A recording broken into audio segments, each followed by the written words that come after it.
Comme une petite musique, il accompagne son quotidien. Le son de la gouge ou du ciseau sur le tilleul.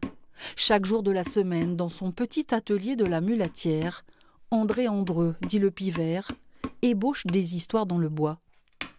Quand on taille ce bois, on part, on voyage, on a la tête, on rentre dedans. On s'imagine avoir un rôle là-dedans. Il a été apprenti menuisier, tailleur de pierre. Il a restauré des monuments historiques.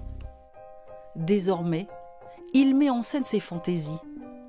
Pérouge, son tilleul, son hostellerie, ses villageois. Ses tableaux consacrent les rondeurs, les courbes généreuses. Une sculpture, ça se touche.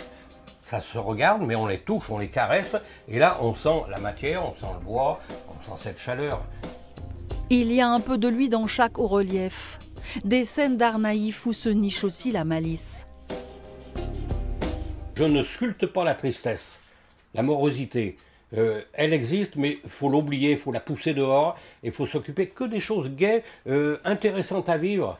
La joie de vivre, bien manger, bien boire, bien danser, bien s'amuser.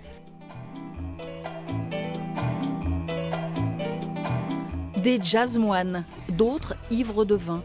Dans ces récits de bois, ils ne sont pas les derniers à faire la fête.